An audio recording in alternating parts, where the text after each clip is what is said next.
Hello, it's Sweet Science Wednesday, and today we're going to talk about finding your spark in STEM. There's lots of different websites that you can go to, but as you see here, I've got a variety of things that you can use when you're working on STEM items. Even a book that talks about when the tide comes in. And I'm going to talk just a few minutes about a website that I have found that's very interesting, that families can do a variety of science lessons together, and it's real creative. It's called Daily STEM, STEM, and it has like this first page, it's 77 STEM activities for families, the nature edition. You can go out and learn about leaves. Of course, this is a magnolia tree. For those of you that don't know, you can learn all about the leaves, and could possibly, your young person could go into forestry and become a specialized forester. And so that's one thing. Then, there are books as well that can create different lesson plans and look at STEM as a whole. But then I have some simple everyday items, from pencils to plastic bag, paper towel.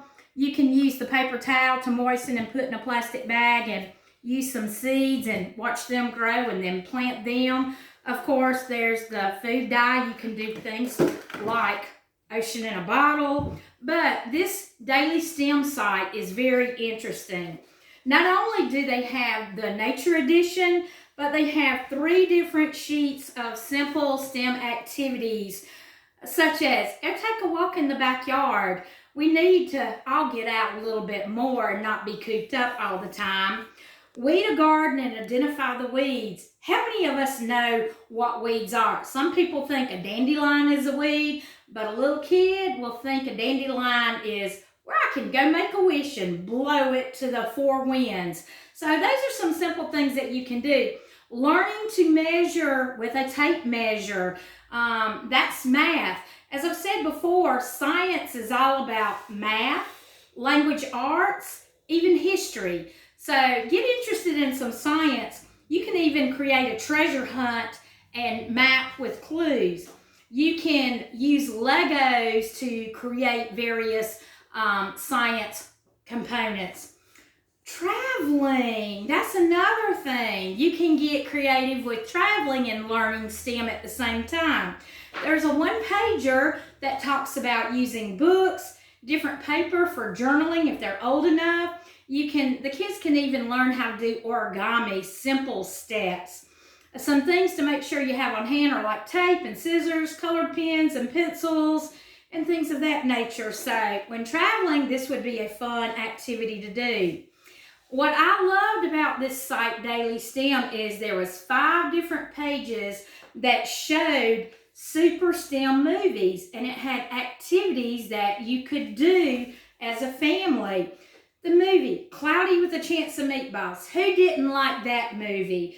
Ideas for projects, inventions, famous inventors, creativity, science lab design, and so forth and so on. And it talks about the top scenes. It has a big question that it will ask you. And then it looks at further study. Of course, it talks about the weather in that movie.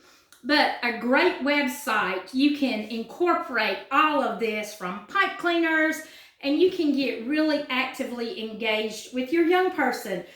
4-Hers and youth alike, it's a fun website that you can go and print these pages out. I will upload them, and I'm going to give Daily STEM credit because I think it's phenomenal what they have come up with. Super simple, easy things, and who won't get excited about science looking at this website?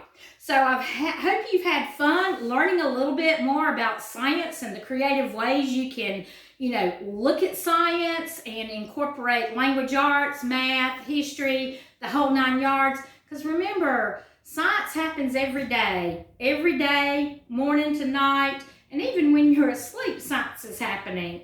So take a moment, take a deep breath, and go for it, and look at STEM activities that can be built upon and go forth and look at experiments and various other aspects. Who knows? Shoot for the moon and you'll land among the stars with all these STEM projects. I hope you've enjoyed learning about this and hope you'll learn to get creative with science. I am Debra Cox, Mitchell County 4-H Educator, and this is Sweet Science Wednesday. We hope you'll come back again next week. Bye-bye.